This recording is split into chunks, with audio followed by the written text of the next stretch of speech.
Take it as all right. That's not a Varus. It's not a Varus, but, you know, ult cooldown and some base AD, and that means Zeri is the best champion in the game once again. And this is our original lane partner, the very first one that we saw. Keria hasn't had his Lee Sin game yet. Oh, true, yeah. Maybe this is the moment.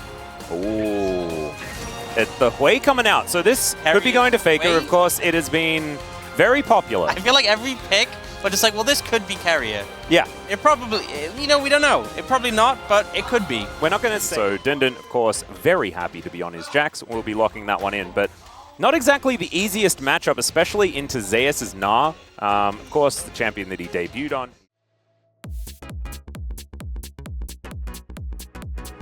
Here of the Talia. As this is Faker's 76th unique pick in the LCK. And so I guess my memory is all right. I believe that was the number that I went for. The siege impact is really powerful. Whoa, Gumishi already down extraordinarily low. Still going aggressive onto Peter though, understanding that he does have that range advantage. 7. As Faker is just killing Colmy, gets his flash. And it's continuing to do so, as both mid laners going to be teleporting back, and Colmy now without his flash. Ona getting a bit frustrating here, as Sylvie is the one to lock down the Rift Scuttler. Nailed it. Dindin will use. As he's going to get flung back towards Colmy here, as now Ona finding Peter. Nice little hook there as the Permafrost is available. Sylvie going to flash on over as Ona has to flash his way out. Nice play so far here for Nongshim. Sylvie's coming down. Gumiushi could be in trouble. He tries to slink into the mist, but Sylvie's coming down. Let's see whether they can actually get on top of him. They dodge the snare. And Jiwoo, he's in range. Piercing Darkness comes down. That's the safeguard. Gumiushi's still alive. Owner as well. He's going to get hooked. And first blood goes to the Zeri. It's especially good because Keria was beating Jiwoo in farm. So certainly good news, as Peter going to find the hook. Good Bellows Breath there from Keria to absorb the CC. Yeah, you can see Peter try to go for the auto mini. Okay, that's a Gnar into the wall, but there is a turret that's still getting aggressive onto Zeus. Throws some houses around.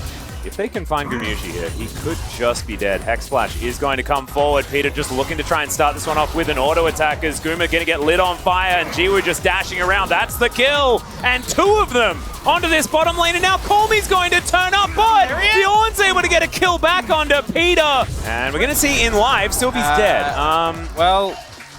Thankfully, we do have Wolf standing alongside. He can let us know whether this is, in fact, certification.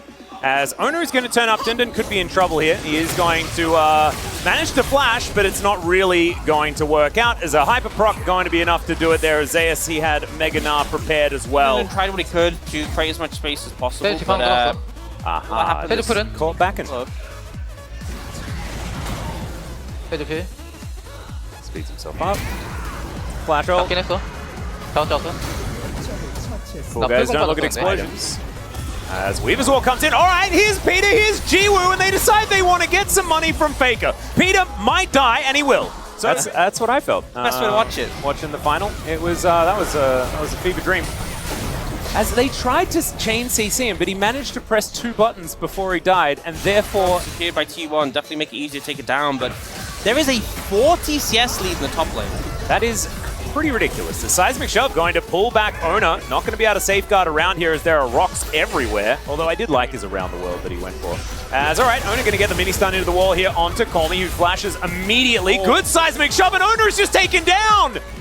Colmy outplays it beautifully. And now Faker, he's going to have to run as fast as he can, but the Weaver's Wall is going to come through, gets the flash, and Colmy has just ticked to online mode. And so that now means he's... Oh no, there's...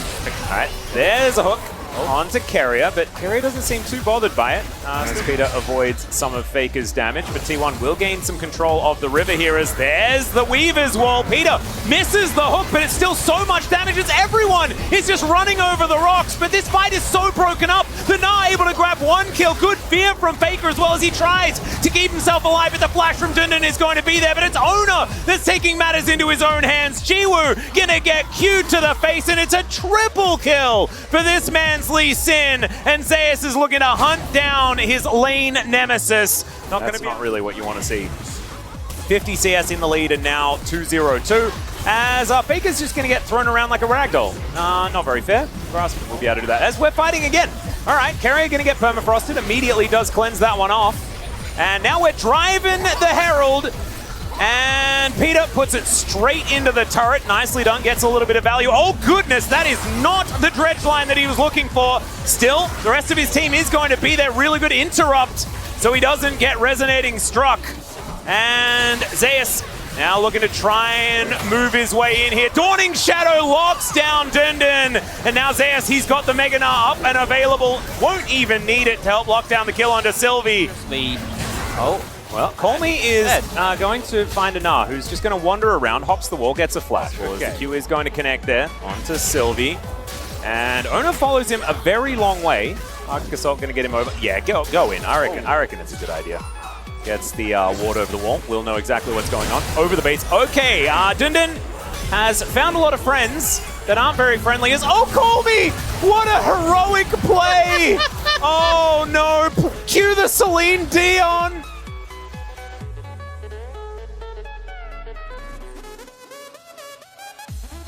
Doing it in the same lane, just a little bit further up. As Baron Buff's still in tow here, T1 will be able to take their first inhibitor, might be able to find more as they push Jiwoo into the waiting arms of T1.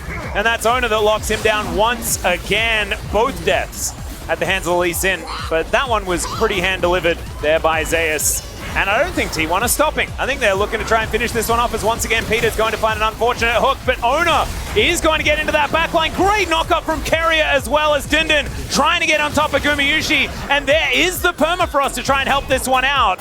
And T1 will get somewhat routed here, losing Gumayushi and Ona. Go on. They go the entire time. A bit of a fail flash, but now we have a flank. They're just killing Faker. That's the game plan. I think that is. And they may succeed. Permafrost not quite in range here as Sylvie is going to get slowed down momentarily. Dundun is probably going to die as Zeus is capable of ignoring everyone on the team, I guess. Maybe not Jiwoo, who does do a fair bit of work.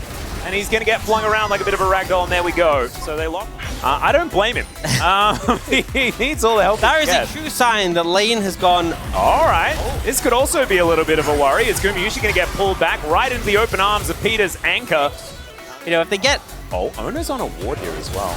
As the hook is going to connect there from Peter this time around. They're trying to burst him down, but there's a lot of damage coming through. Oh my god. Okay, tries to take the Sonic Wave Resonating Strike. And there... Well, that's one way to do it. Dundun is also on vision, trying to take down this outer turret on the bottom side of the map. It looks like Nongshim are opting in for an attempted play on this as the Weaver's Wall does come down. That is Ona locking down the Baron, but can they find the team fight is the question. Oh no, Dundun dives over and delivers a bit of the ultimate to Peter, and Dundun's very much dead. Oh, Dawning Shadow, that's going to lock it down, but actually Faker had the kill in his back pocket anyway.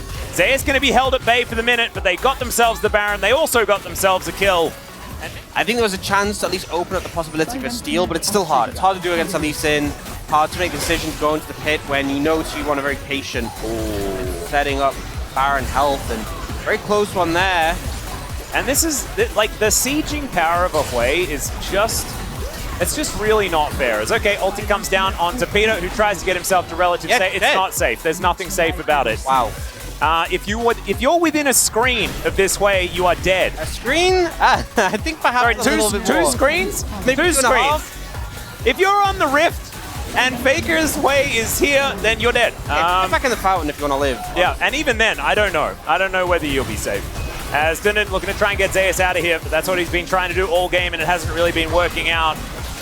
They are starting a little bit of a battle. Nice grasping more there from Faker to pull them together, and these health bars are just evaporating. There goes Sylvie. That's going to be their first one. Crypt Bloom going off as the seismic shove goes completely wide. And Zeus trying to charge up the Gnar. He does manage to get in this, the Gnar at the same time. And in the meantime, the Nexus just explodes. T1, they'll take game number 1.